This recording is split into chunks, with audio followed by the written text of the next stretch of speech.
Hey everyone, Mikki here. You're listening to Mini Mikkipedia. And I wonder, have you ever felt bloated or heavy after eating a protein-rich meal? Or maybe you've dealt with reflux, fatigue, or undigested food in your stool. And have you been told that it's a consequence of too much stomach acid causing the problem? Well, what if it's actually not enough? Today, we're diving into something most people, and even many clinicians, actually completely overlook, and that is low stomach acid or hypochlorhydria. And trust me, it is more common than you think. So, in this episode, we're going to explore why stomach acid is absolutely essential for optimal digestion, immunity, and even mental clarity. You'll learn about the critical role it plays in breaking down protein, absorbing nutrients, and protecting your gut from harmful bacteria and pathogens. We will discuss the common symptoms that could indicate your acids are too low, the causes of it, and then, of course, the practical steps that you can take to support healthy stomach acid levels naturally. And also, how you know you're on the right track. So, if this resonates with you, or if you've been taking antacids or PPIs for years and still don't feel right, this episode could be a little catalyst to get you to explore it deeper. And I gotta say that a PPI, a protein pump inhibitor, has never been designed to have this chronic use, but I do see it quite a bit in some of my clients that they're on a PPI and there's been no plan to sort of get them off it, or it's been just something they take for years. And they struggle with some of these symptoms, which I'm going to go work through. So first of all, when we think about digestion, most people focus on food choices, enzymes, or gut health. But rarely do we stop and think about what kicks off the entire process. And that is, after the brain, of course, stomach acid. So stomach acid activates enzymes that break protein down. So the hydrochloric acid lowers the pH of your stomach to around 1.5 to 2.5.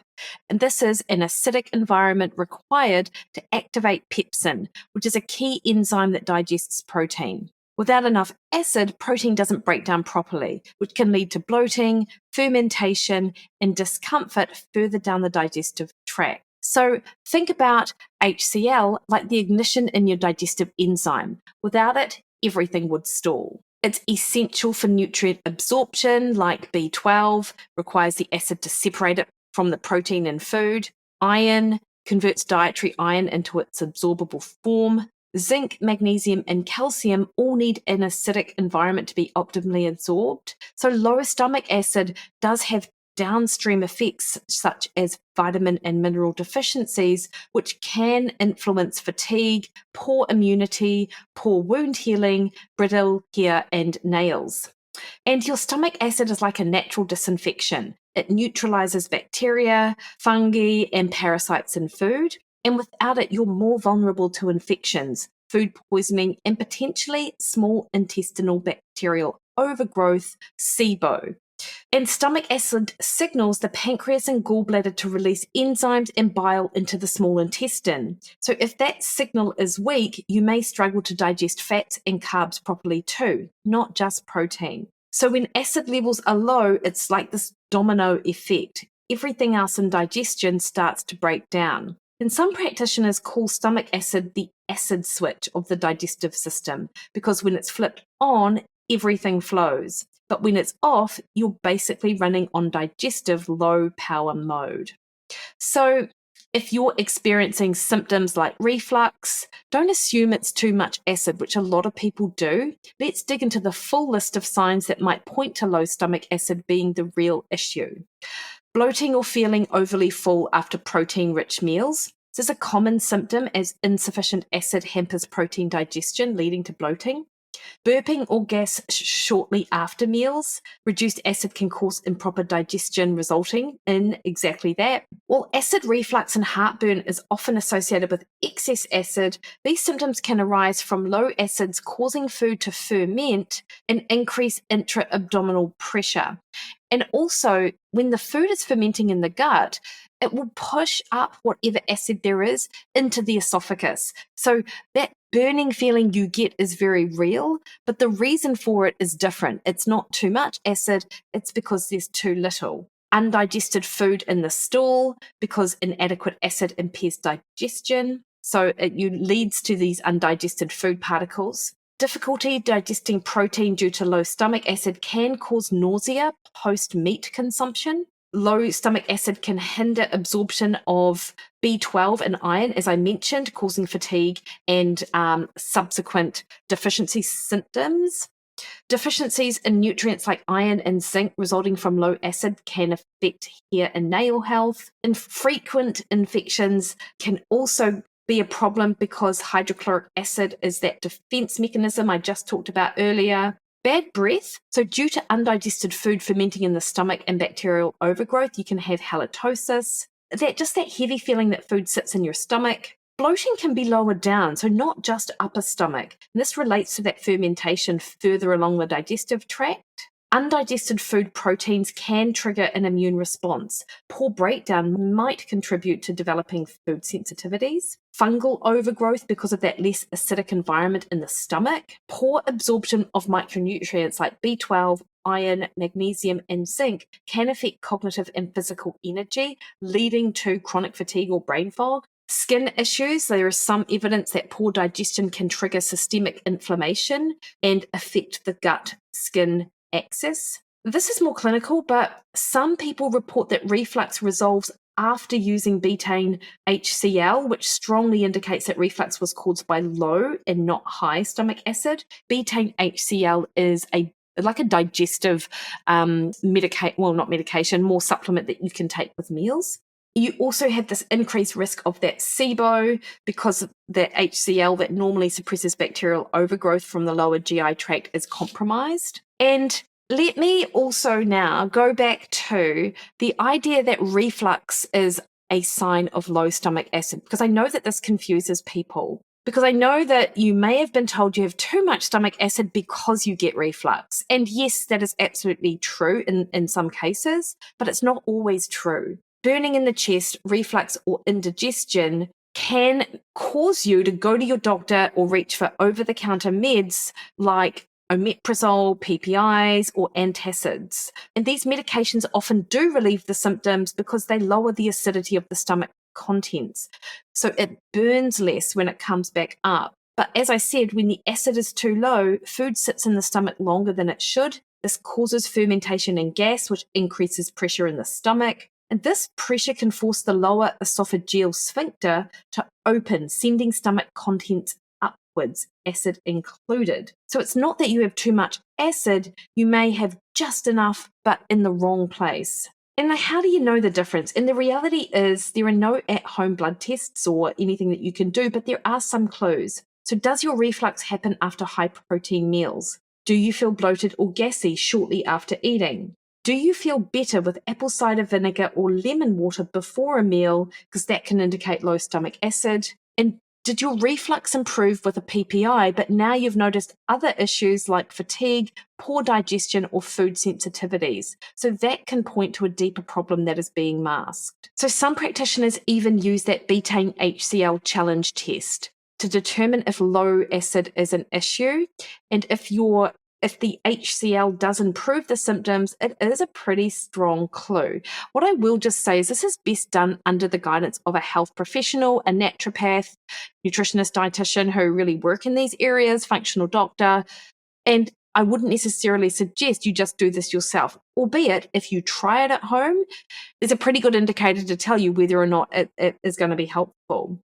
So betaine HCl is, as I've mentioned, that supplemental form of hydrochloric acid. So it mimics the acid of your stomach, which your stomach is supposed to produce. And it's typically paired with pepsin, which is the enzyme that digests protein. Again, this isn't a diagnostic test and it should be done under supervision, ideally, particularly if you have ulcers or on NSAIDs. You just wouldn't want to be doing this without the support of your doctor. Start with a high protein meal, something like chicken, steak, or eggs, obviously. Take 1 capsule of betaine HCl with the first few bites. Monitor for a warm sensation, a mild burning, or discomfort in your stomach or chest area. If that happens, it likely means your stomach acid is adequate and the extra HCl is too much. If you feel nothing, it may suggest your acid is low. At your next protein heavy meal, increase to 2 capsules, then 3, and so on, up to a typical max of around 5 to 7 caps until you feel that warmth. Again, ideally you would do this under guidance. Once you've reached that threshold dose, reduce by 1 cap, because that's often the amount your body needs for support. But let me reiterate these important cautions. Do not try this if you're on PPIs, have been diagnosed with ulcers or gastritis, or are prone to reflux unless under guidance. Always work with a practitioner. And this isn't meant to be a long-term fix. It's just a tool to give you insight. So the test can suggest low stomach acid if you need multiple caps before you feel anything, and it may confirm suspicions when other signs are present, like the bloating, the fatigue, the poor protein digestion. But what it can't tell you is why your stomach acid is low. It won't uncover underlying causes like H. pylori, nutrient deficiencies, or stress-related suppression of stomach acid. So let's actually discuss it in a little bit more detail. What actually causes low stomach acid to begin with? And why does your body actually stop producing it? So the first one is chronic stress. This is a huge one, actually. Stress directly impacts the parasympathetic nervous system, which is the rest and digest branch. If you're constantly in fight or flight mode, your body isn't prioritizing digestion. So you get this decreased stomach acid production, poor enzyme output, and slower gastric emptying. So when you're rushing through meals, scrolling your phone, or eating on the go, your body literally doesn't get the memo to produce acid. Aging is another one, and unfortunately nothing you can do about. As we get older, especially beyond 60, your stomach acid production naturally declines. It's estimated that around 30 to 40% of people over 60 may have hypochlorhydria. And yet, so many are still being prescribed antacids, which only make the problem worse. H. pylori is a common bacterial infection, which is another cause of low stomach acid, and it can damage acid-producing cells in the stomach lining. It is associated with gastritis, ulcers, and eventually low acid levels, and it's often asymptomatic. It's also surprisingly common, affecting up to 50% of people globally. Medications also suppress stomach acid, like proton pump inhibitors, PPIs, omeprazole, lansoprazole. These are designed to reduce acid, but long-term use can suppress it too much. And that's the issue for any medications that do that. It's the long-term use which is an issue. Antacids and H2 blockers like ranitidine can also interfere with stomach acid production, and even non-steroidals like ibuprofen can damage the stomach lining and affect acid secretion indirectly. So these medications are useful short-term, but when used long-term without addressing the why, they can contribute to the problem. Nutrient deficiencies. You need zinc and B vitamins, especially B1 and B6, to produce hydrochloric acid. Deficiencies can arise from poor diet, restrictive eating, alcohol, or even low stomach acid itself. So, of course, that's a vicious cycle because stomach acid is required to help you absorb these nutrients. Zinc is involved in enzyme activity in the cells of your stomach lining, which actually help produce stomach acid. So zinc is a particularly important micronutrient. We also have autoimmune conditions, including pernicious anemia, which can drive low stomach acid production. Autoimmune gastritis or conditions like Hashimoto's can damage acid-producing cells. And pernicious anemia involves antibodies that block intrinsic factor, and this impairs both B12 absorption and acid output. Our eating habits and behaviors can also influence it. Eating too fast, not chewing food properly, drinking lots of water during meals, eating while distracted or stressed, all of these reduce the cephalic phase of digestion where your brain preps the stomach for incoming food. And there is some evidence to suggest that if you're not regularly stimulating your stomach acid with protein, acid production may downregulate over time. And this is why people on plant-based diets or low-protein diets often struggle to increase their protein intake because there's just been this downregulation of stomach acid production. Excessive fiber plus low acid will also contribute to more fermentation and bloating. So it's really just one cause. For most people, it's a combination. Years of stress, aging, poor eating habits, maybe some nutrient gaps or medications. This will slowly erode the foundational part of digestion. And the good news, though, it's not a one-way street. So you can actually do things to support healthy stomach acid naturally and safely. So let's break these down into lifestyle, dietary, and supplemental strategies. First, let's activate the rest and digest response. And for what it's worth, there are the likes of Dr. Chris Kresser, Dr. Michael Ruscio, and of course Rob Wolf, who've talked a lot about hypochlorhydria over the years. And this is where I've gleaned a lot of information from. Chris Masterjohn would be another one as well. So you cannot digest well if you're in this fight or flight mode and always in sympathetic drive. Supporting the parasympathetic nervous system before and during meals is one of the most effective and free ways to improve your stomach acid production. Take 5 to 10 deep belly breaths before eating. Avoid eating in the car, at your desk, or while scrolling your phone. Also, say a quick blessing or take a mindful pause. Do anything that signals to your body that food is coming and you're in a position to take it on board. Second of all, eat protein at the start of the meal. And Rob talks about this a lot in relation to the ancestral eating pattern. Starting a meal with protein helps stimulate gastrin, which is a hormone that tells your stomach to make more acid. Plus, it does prevent the potential blood sugar spike that you get from starting your meal with carbohydrate, which is an added bonus. There are some natural acid supports that you've probably got in your cupboard at home. Apple cider vinegar diluted in water before meals, about 1 to 2 teaspoons in a small amount of water, will help stimulate your stomach acid. Similarly, lemon juice can help prime the stomach as well in the similar doses. Be mindful, of course, of rinsing your mouth out with just water afterwards, just to reduce the acidity on the teeth enamel. But if you have ulcers or active reflux, I wouldn't advise to use these two tools. Digestive bitters is another one that can also help. Bitters like gentian, dandelion root, or Swedish bitters stimulate saliva, bile, and acid production. And these can be helpful for anyone with sluggish digestion, not just stomach acids. And you'd take about 10 to 15 drops in water about 10 to 15 minutes before meals. And you can pick these up at the likes of i.e. produce, natural sort of medicine, herbal shops, Common Sense Organics, Naturally Organics, Harvest Whole Foods. A bunch of places will actually have these products. As I discussed earlier, number 5 on my list is the betaine HCl to do under practitioner guidance. Number 6, slow down, chew more. So can you chew your food 20 to 30 times per bite? To be honest, I don't know that I can, but you should give it a go if you've got issues with your stomach acid and digestion. Chewing activates enzymes and tells your stomach what's coming in. And it is super easy to overlook, but it is one of the most effective tools to support the cephalic phase of digestion. And you do really want to slow down your meals. That you don't want to do what I have in years gone by.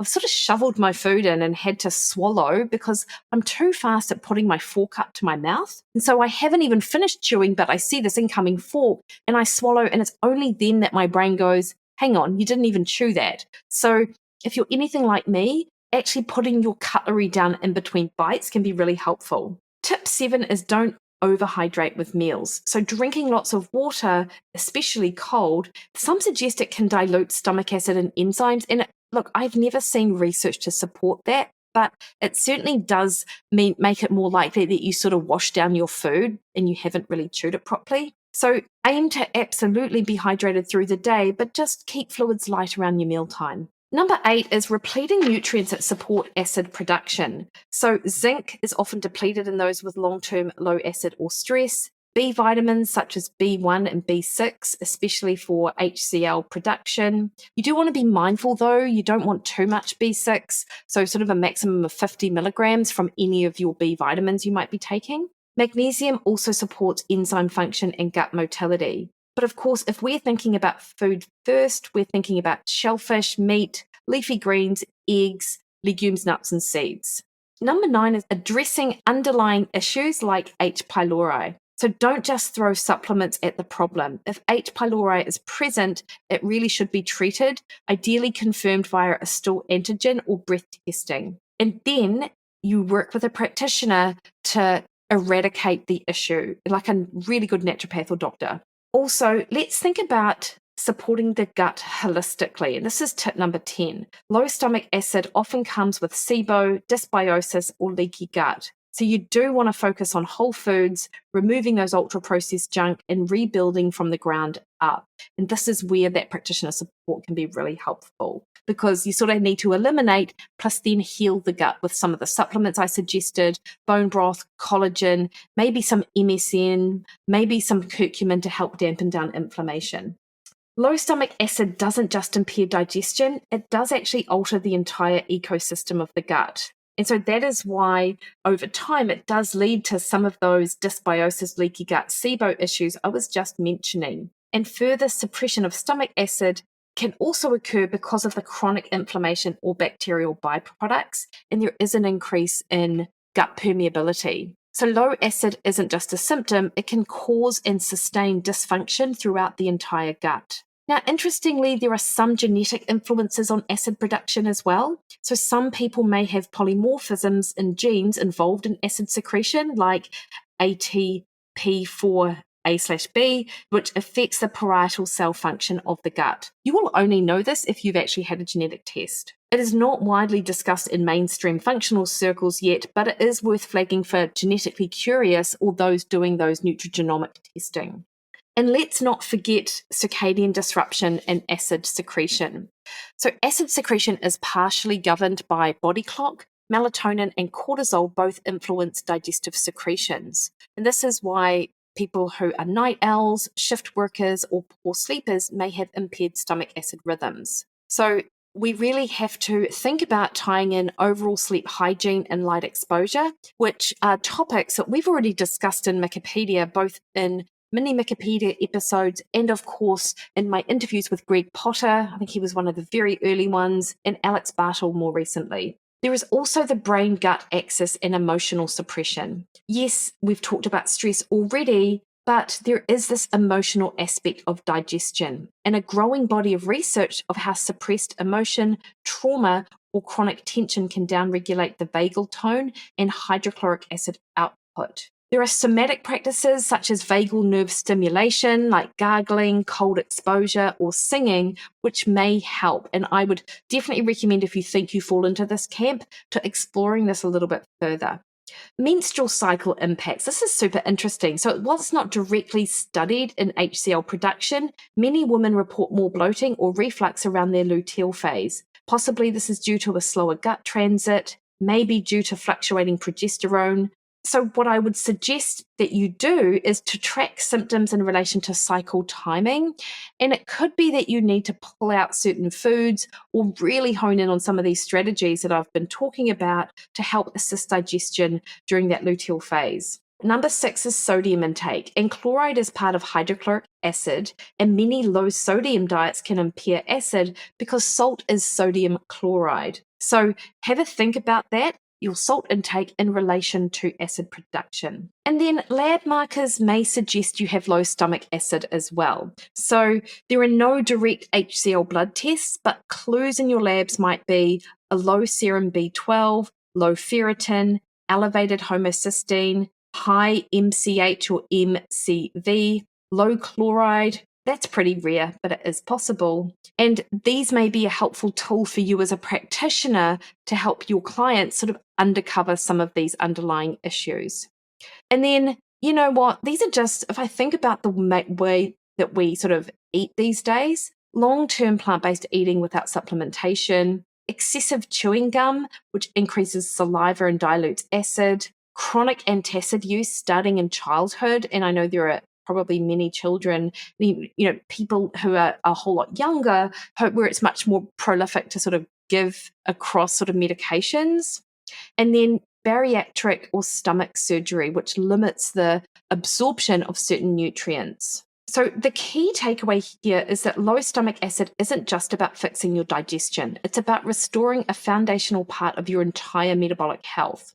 With some simple habits, the right nutrients, and a bit of self-awareness, you can absolutely turn it around. The last thing I want to sort of leave you with is a little bit of a rapid fire myths around stomach acid, because there is a bit of confusion out there. So here are things that I hear. Myth 1 is that heartburn is too much stomach acid. And I hope you know now from listening to this that that's not always the case. Myth 2 is that PPIs are a long-term fix for reflux. Look, the PPIs reduce symptoms, but certainly do not fix the root cause. And long-term use can worsen nutrient deficiencies, lead to lower stomach acid over time, can also impact negatively your metabolic health. Myth 3 is, if I don't feel acidic, I must have enough acid.